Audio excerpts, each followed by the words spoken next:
నమస్కారం. మనిషి అంటేనే మంచోడు ప్రత్యేక చర్చా కార్యక్రమానికి స్వాగతం. ఈరోజు మనతో పరిచయం అక్కర్లేని ప్రముఖ cardio thoracic and vascular surgeon doctor Sajja Lokeshwararao garu ఉన్నారు. లోకేశ్వరరావు గారు దశాబ్దాలుగా ఈ రంగంలో అపారమైనటువంటి ఖ్యాతిని గడించారు. ఒక సాధారణ మారుమూల గ్రామంలో, ప్రకాశం జిల్లా చీరాల పక్కనున్న జాండ్రపేట అనే ఒక చిన్న గ్రామంలో గవర్నమెంట్ ఎలిమెంటరీ స్కూల్లో చదువుకున్నటువంటి సజ్జా గారు ఆ తర్వాత గుంటూరు మెడికల్ కాలేజీలో ఎంబీబీఎస్ చేశారు. జిప్మర్లో పాండిచ్చేరిలో ఎంఎస్ చేశారు. ఎయిమ్స్ ఢిల్లీ ఎంసీహెచ్ చేశారు. ఆ తర్వాత అమెరికా చికాగో నుంచి ఎఫ్ఏసిఎస్లో fellow of American college of సర్జన్స్లో ఎఫ్ఏసిఎస్ చేశారు. వారు ప్రధానంగా Texas heart hospital Houston doctor professor Denton A Cooley ఆధ్వర్యంలో అపారమైన నైపుణ్యాన్ని, ఆయన మెంటర్షిప్లో అద్భుతంగా ఈ రంగం మీద ప్యాషన్ పెంచుకున్నారు.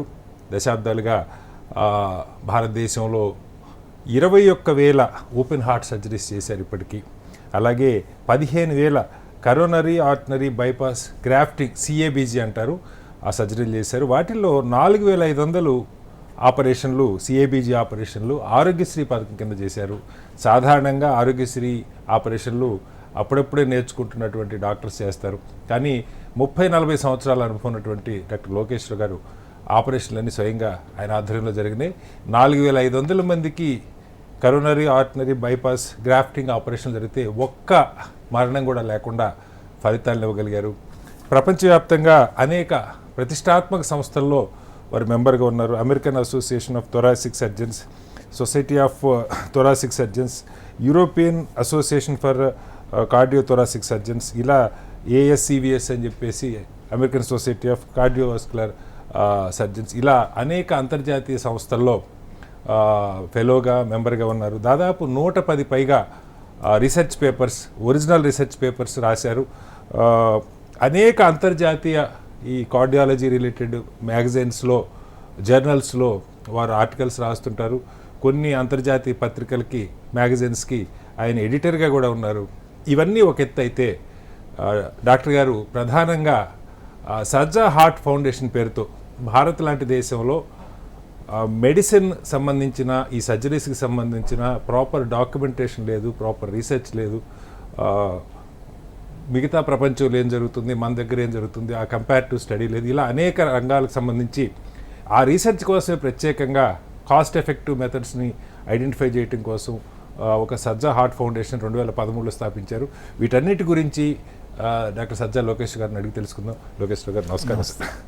చాలా సంతోషం అండి, మీరు మాకు మీ అత్యంత విలువైన సమయాన్ని ఇచ్చి మాకు స్టూడియోకి వచ్చినందుకు. మా ప్రోగ్రాము డాక్టర్ గారు, ఇది మనిషి అంటేనే మంచోడు అని చెప్పి సమాజంలో ఎవరు ఏ ప్రయత్నం చేస్తున్నా ఒక మంచి ప్రయత్నం, దాన్ని ఎలివేట్ చేసి 10 మందికి ఒక ఇన్స్పిరేషన్ ఇవ్వడం కోసం పెట్టుకున్నాం. మీరు ఒక డాక్టర్గా ఒక అద్భుతమైన సక్సెస్ఫుల్ డాక్టర్. అది ఒక్కటి కాకుండా మీరు చేస్తున్నటువంటి సర్వీస్ మీ ఫౌండేషన్ ద్వారా ఎంతోమంది ఈ రంగంలో రాణించాలనుకుంటున్న వాళ్ళకి, అలాగే ప్రభుత్వాలు చేయలేనటువంటి కొన్ని స్టడీస్, అన్లెస్ గవర్నమెంట్ ఫండింగ్ ఉంటే తప్పితే జరిగినటువంటి స్టడీస్ని ఫౌండేషన్ ద్వారా మీరు ఇనిషియేట్ చేస్తూ ఉన్నారు. గొప్ప ఆపర్చునిటీస్ చాలామందికి ఇస్తూ ఉన్నారు. ప్రధానంగా డాక్టర్ గారు, మీకు అసలు ఈ కార్డియో థొరాసిక్ సర్జరీ వైపు రావాలన్న ఆలోచన అక్కడి నుంచి వద్దాం. చిన్న గ్రామంలో తెలుగు మీడియంలో చదువుకున్నారు మీరు. ఎలా అంటే మెట్టు ఇటుక పేర్చుకుంటూ రావడానికి స్ఫూర్తి ఎక్కడి నుంచి? నేను మొట్టమొదట మా జాండ్రపేట స్కూల్లో చేరినప్పటి నుంచి నేను కొంచెం మార్క్స్ ఎక్కువ, ఫస్ట్ మార్క్ వస్తూ ఉండేది. ఓకే. సో దానివల్ల నాకు స్టడీస్ అంటే ఇంట్రెస్ట్ ఉంది. తర్వాత నాకు మొట్టమొదట ఎక్కువ ఫిజిక్స్ మీద ఇంట్రెస్ట్ ఉండేది. ఓకే.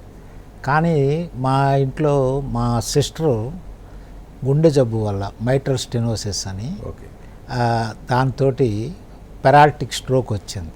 ఓకే. తర్వాత అది ట్రీట్మెంట్ అయిపోయిన తర్వాత ఆవిడకి మ్యారేజ్ చేశారు. మ్యారేజ్ చేసిన తర్వాత 1 ఇయర్కి ఒక గర్భిణీగా ఉండి కాన్పు జరిగిన తర్వాత ఒక 1 నెల రోజుల్లోనే హార్ట్ ఫెయిల్యూర్తో చనిపోయారు. ఓకే.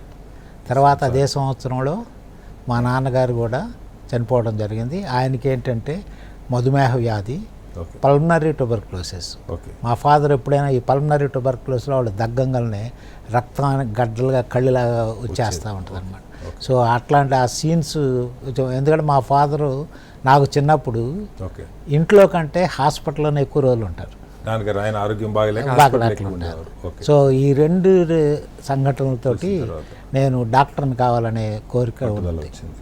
అదే సంవత్సరంలో 1967లో క్రిస్టియన్ బెర్నార్డ్ అని south African cardiac surgeon heart ట్రాన్స్ప్లాంట్ని చేశాడు. ఓకే సక్సెస్ఫుల్గా చేసినప్పుడు అదంతా మీడియాలో పత్రికల్లో పత్రికల్లో విపరీతంగా వచ్చిన తర్వాత ఓకే అప్పుడు నేను హార్ట్ సర్జన్ని కావాలి అనే యాటిట్యూడ్ ఒక సంకల్పం, బలమైన సంకల్పం పడింది.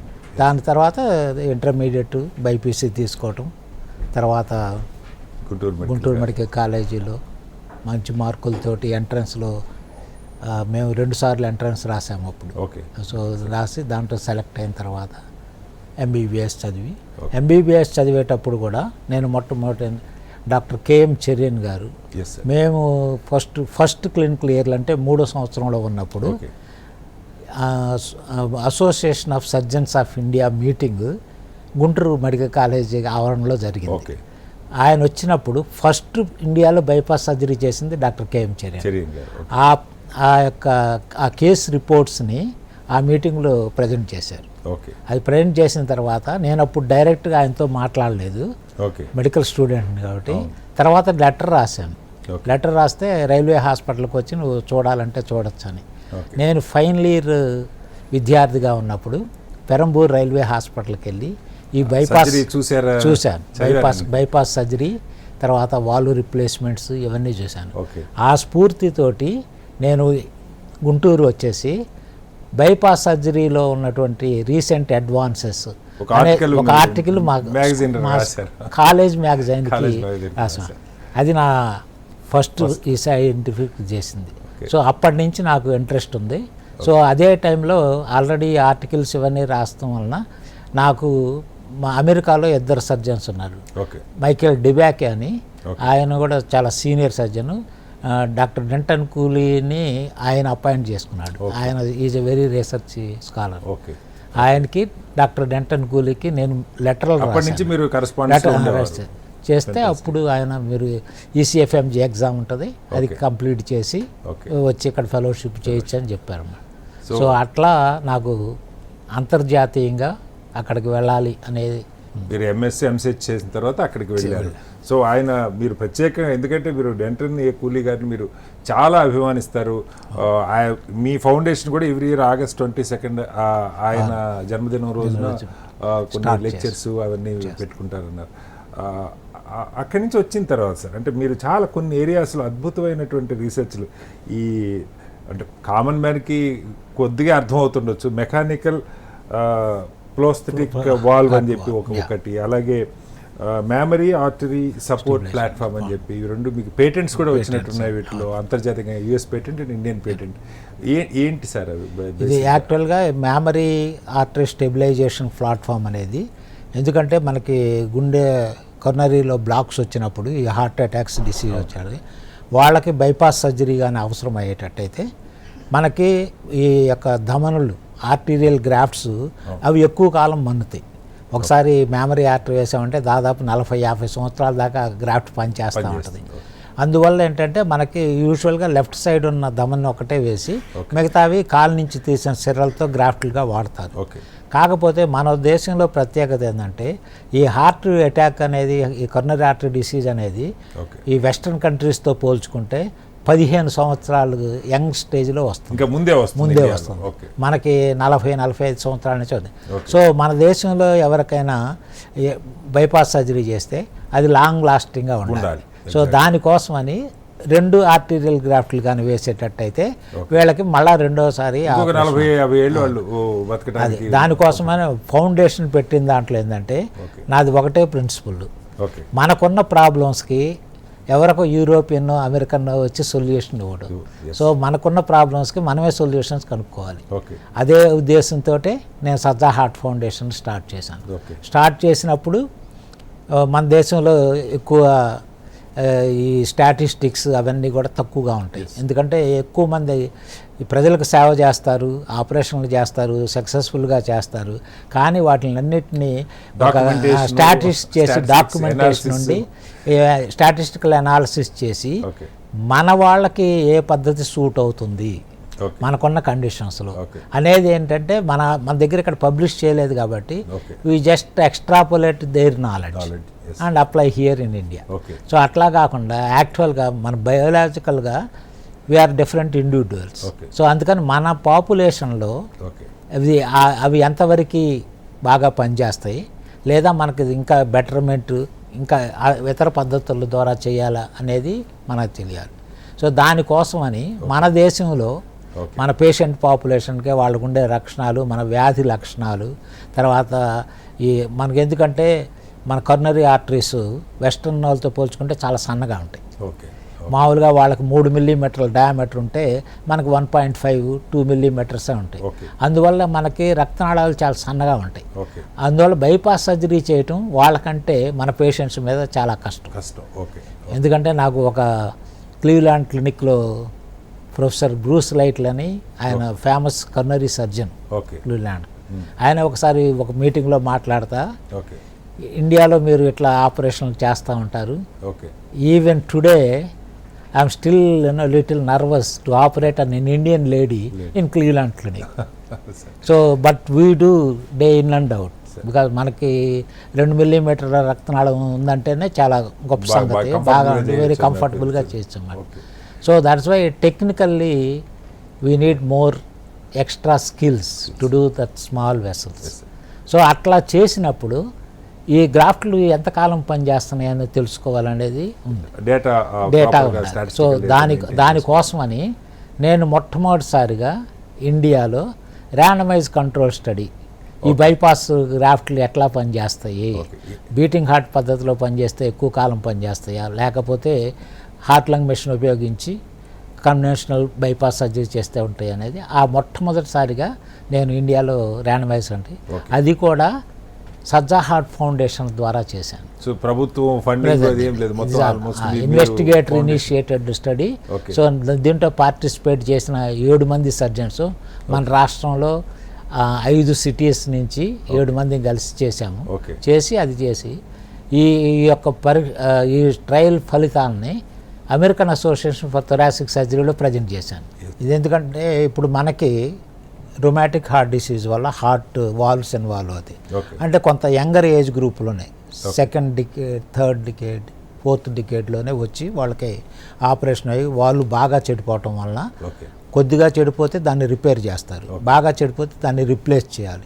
ఆ రిప్లేస్ చేసేటప్పుడు ఈ మెటల్ వాల్వ్స్ అంటారు, మెకానికల్ వాల్వ్స్, అవి ఇచ్చినప్పుడు ఎసిట్రోమ్ అని రక్తం గడ్డకట్టకుండా ఒక ట్యాబ్లెట్ ఇస్తుంటారు. దానివల్ల ఏమవుతుందంటే అది వాడుతూ ఉండాలి. అదొకటి. అది వాడేటప్పుడు డోసు ఎక్కువ తక్కువ కాకుండా పీటీఐఎన్ఆర్ అని మానిటరింగ్ చేసుకోవాలి, టెస్ట్ చేసుకుంటూ ఉండాలి. ఎందుకంటే ఎక్కువైతేనేమన్నా బ్లీడింగ్ ఎక్కడి నుంచి అయినా కానీ పళ్ళ నుంచి కానీ బ్రెయిన్లో కానీ బ్లీడ్ కావచ్చు, తక్కువైతేనేమన్నా వాల్ క్లాట్ అవుతుంది, బ్లడ్ థిన్నర్. సో అది చేయటం అది కొంచెం రూరల్ ఏరియాలో ఉన్న వాళ్ళకి కొంచెం కష్టం. సో అదొకటి. సో దానివల్ల ఏంటంటే ఇప్పుడు మన దేశంలో అట్లాంటి వాళ్ళు ఉన్నప్పుడు నేను డిజైన్ చేసిన వాళ్ళలో ఈ ఎసిట్రోమ్ అనే మాత్ర లాంగ్ టర్మ్ ఇవ్వాల్సిన అవసరం లేదు.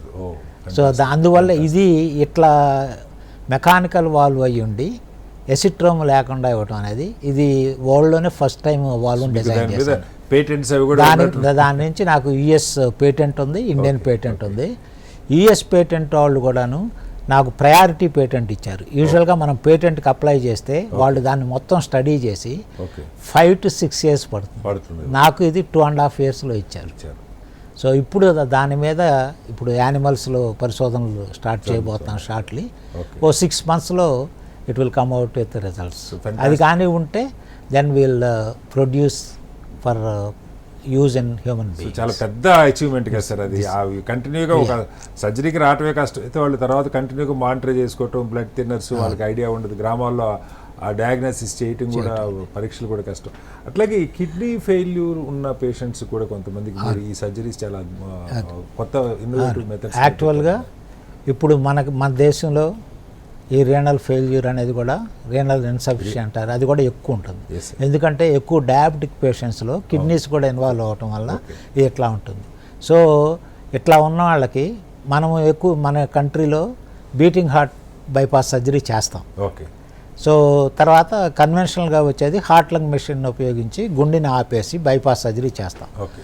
సో కిడ్నీ ప్రాబ్లం ఉన్న వాళ్ళకి ఎందుకంటే బైపాస్ హార్ట్ లంగ్ మిషన్ పెడితే వాళ్ళకి కిడ్నీ ప్రాబ్లం వర్సన్ అయ్యే అవకాశం ఉంది, వాళ్ళకి డయాలసిస్ అవన్నీ చేయాల్సి వస్తుంది. సో అందుకోసమని నేను ఫస్ట్ టైం ఇది ర్యాండమైజ్ కంట్రోల్ ట్రయలే. కిడ్నీ డిసీజ్ ఉన్న వాళ్ళలో బీటింగ్ హార్ట్ పద్ధతి మంచిదా లేకపోతే హార్ట్ లంగ్ ఉపయోగించే పద్ధతి అనేది అది ర్యాండమైజ్ కంట్రోల్ సింగిల్ సెంటర్ చేశాను. అది వరల్డ్ ఫస్ట్ స్టడీ ఈ సబ్సెట్ ఆఫ్ పేషెంట్స్లో. సో దాన్ని యూరోపియన్స్ అమెరికన్స్ వాళ్ళు గైడ్ లైన్స్ రాసుకున్నప్పుడు ఈ ఆర్టికల్ ఆధారంగా ఆ గైడ్ లైన్ రూపొందించారు. దాన్నే సైటేషన్ అంటారు, క్లినికల్ సైటేషన్. సో ఆ స్టడీ ఫస్ట్ క్లినికల్ సైటేషన్ చేసింది. ఆ స్టడీని నేను ప్రజెంట్ చేసింది ఫిలడెల్ఫియాలో ప్రజెంట్ చేశాను. ఆ ప్రజెంట్ చేసినప్పుడు అప్పుడు I'm the first Indian to present in that meeting last 100 years. 1917 తర్వాత అది ఫామ్ అప్పుడైతే అప్పటి నుంచి ఇప్పుడు 2006 that's the first time. Okay. ఆ తర్వాత అది ప్రజెంట్ చేసింది నేను ఫిలడెల్ఫియాలో in the same hall where the US was declared independence. Various ఏరియాస్లో మెడికల్ ఫీల్డ్లో ఇప్పుడు ఈ మీ సజ్జా ఫౌండేషన్ కూడా కార్డియోవాస్కులర్ రీసెర్చ్ అలాగే హార్ట్ రిలేటెడ్ ఇవి ఒక పదం వాడారు సార్ మీరు, కస్టమైజ్డ్ రీసెర్చ్ అని చెప్పి. అంటే ఏంటి అది? కస్టమైజ్డ్ అంటే it customised to Indian patients because our disease pattern is. ఇప్పుడు కర్నరీ ఆర్టరీస్ చూసుకున్నాం, సైజ్ తక్కువగా ఉంటుంది. తర్వాత మన పేషెంట్స్ అందరూ ఫస్ట్ హాస్పిటల్కి వచ్చేదే హార్ట్ అటాక్ వచ్చినాక.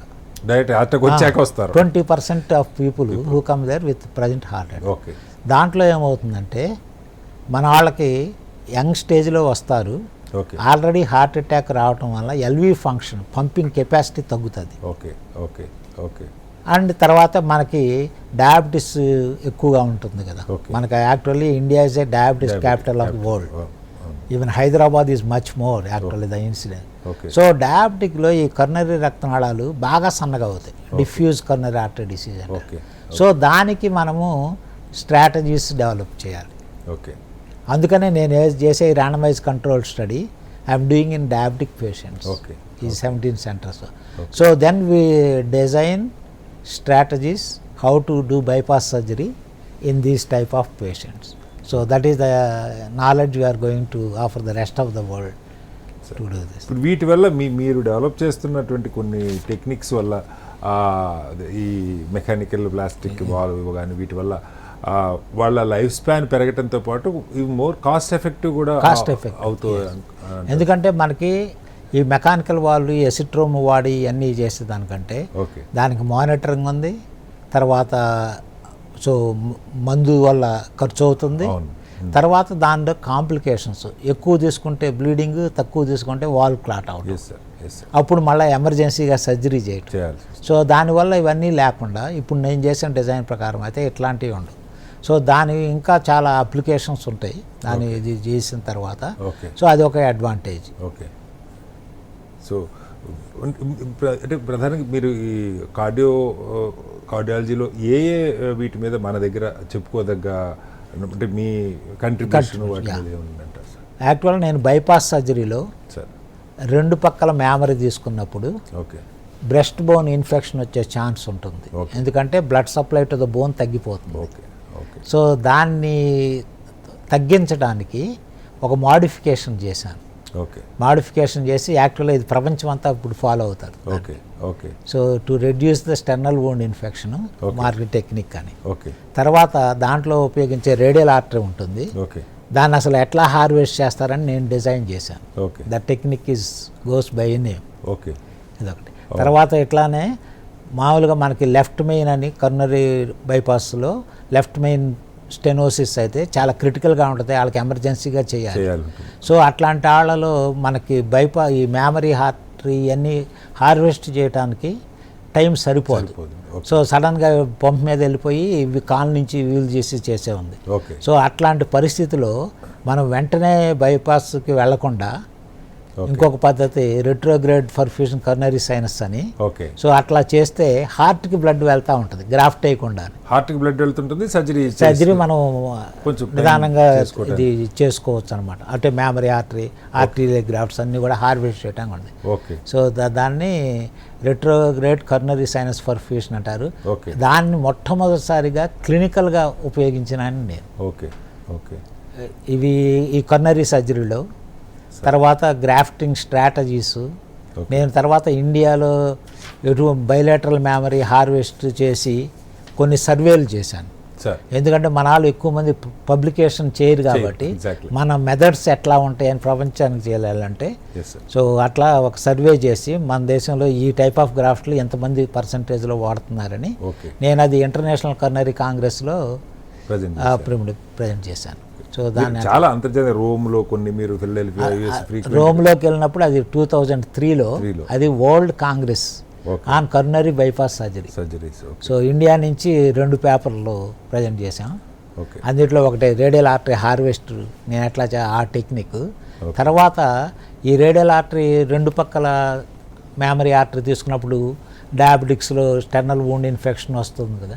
సో దాన్ని ప్రివెంట్ చేయడం కోసం ఈ రెండో పక్కలో ఓన్లీ మొట్టమొదటి భాగం ఒకటి తీసుకొని మిగతాది రేడియల్ ఆర్టరీ వేసేసి స్టెర్నల్ వూండ్ రాకుండా ఇన్ఫెక్షన్ రాకుండా at the same time 2 arterial graft వేయడానికి ఆ గ్రాఫ్ట్ని ఫస్ట్ డిజైన్ చేసింది నేను. ఓకే, అద్భుతం సార్. అలాగే మీరు FACS అండ్ ఫైజర్ వాళ్ళది అకాడమిక్ గ్లోబల్ సర్జన్ అవార్డుకి మీరు ఇయర్ నామినేట్ అయ్యారు. కంగ్రాచులేషన్స్. మీరు ముందే అడ్వాన్స్ కంగ్రాచులేషన్స్ సార్. మీకు అది ఇంకా ప్రకటన చేస్తారనుకుంటున్నాం.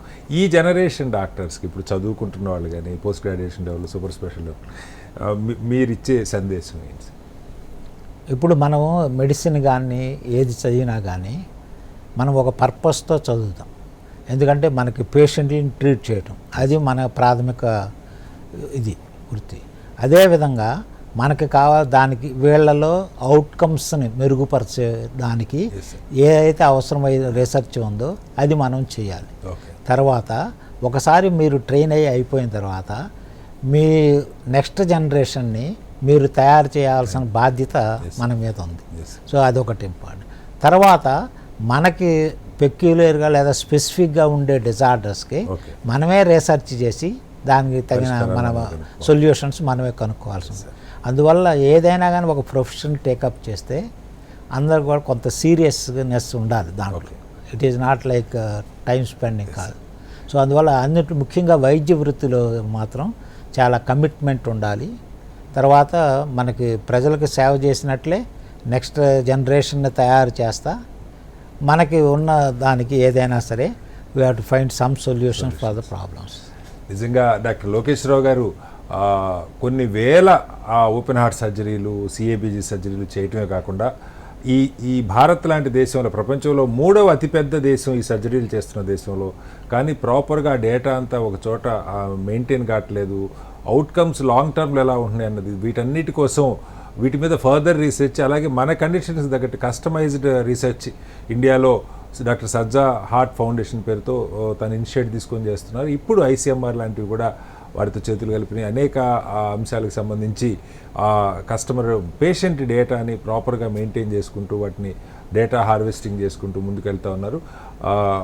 ఒక ఫౌండేషన్ ద్వారా తన వైద్య వృత్తికి న్యాయం చేయటమే కాకుండా నెక్స్ట్ తరాన్ని డాక్టర్లను తయారు చేసుకోవటం అలాగే మన అవసరాలకు తగ్గట్టుగా మన పరిష్కారాలని సర్జరీస్లో కానీ మిగతా వాటిలో కానీ ఎలా చేయాలన్నది సమాజానికి చెప్తున్నందుకు నిజంగా ధన్యవాదాలు డాక్టర్ గారు.